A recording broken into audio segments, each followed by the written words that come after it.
Hey gamers, what's up? Welcome to Gamer Life. On today's episode, I'm going to be talking about Chinatown. Chinatown is a 3 to 5 player trading game that takes about an hour to play. Now, I have the older version. The new version is in a slightly smaller box. I think the components went from wooden to plastic, but other than that, it's the same game. So, let's take a look. So here's the main game board for Chinatown. Chinatown is a pure negotiation game.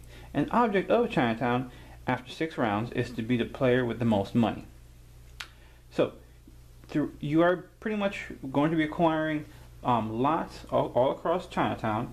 You will then use those lots to put up businesses, different businesses. You have dim sum, tropical fish, florists, jewelry. By building those buildings, after every round you will generate money. And like I said, the person with the most money at the end of 6 rounds is the winner. So how the game pretty much works is you'll first be dealt some cards. Every card here these cards have a number corresponding to different spots on the board. You will then, based on number of players, you will take a certain number of cards and keep certain number of cards and discard the rest. So like for a 5-player game, I'm going to see that too good. In a 5-player game, you will keep 3 cards. You'll draw 3 cards and keep 3 of them. You will then mark the spots you have on the board with your little tokens, and everybody else will do this at the same time. Then you will be drawing a set number of tiles from the bag, also based on number of players. For example, in the same 5-player game, you will be drawing 5 tiles from the bag.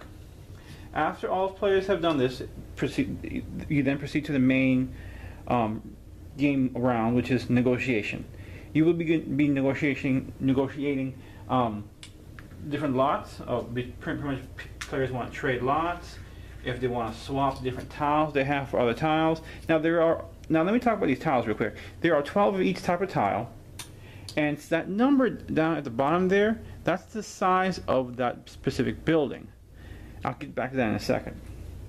So now once everybody has finished trading on negotiation between tiles and property, you will then be placing any properties that you want on the board by putting them down and marking them. Now once a property has been placed on the board, it cannot be removed. The only thing you can do is change ownership, like so. But once the tile has been laid on the board, it's there permanently. Now after all players have placed their properties on the board, you will then receive money based on the size of the building. Now remember how I said this is a size 5? If you look here, based on the size of the building, whether it's complete or incomplete, you will generate money.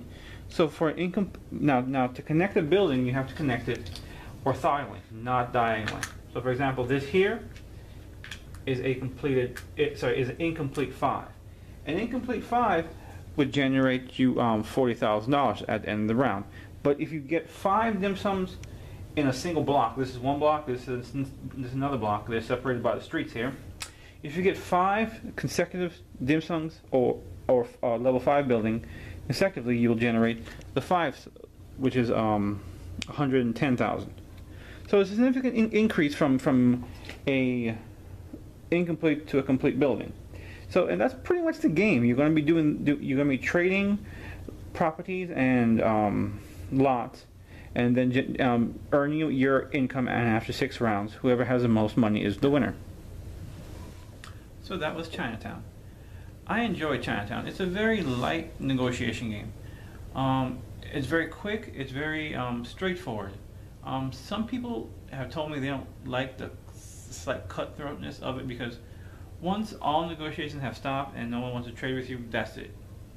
And if you're not good at trading games or negotiation games, this may not be the one for you, because you're going to have to work with other players, especially when you're pulling properties that somebody might need, because if they're at a certain spot and no one else is around them, you might want to, if you get the properties next to them, you kind of want to hold those properties so you can work out a deal with them. And I've seen games in which one player works a deal with another player, so that player can then work a deal with another player. And that's how this game works. It's all about trading, swilling, and dealing between other players. And if you are comfortable with that, then this is a good game. If you're not, you may want to look elsewhere, because there is a very high level of player interaction, because you are in someone else's face, trading, bartering with them for stuff that you want, so you can get the most money. But at the same time, they're trying to get the best end of that same deal. So that wraps up my review of Chinatown. Thanks for watching, and remember, I believe there is a game for everyone. Thank you.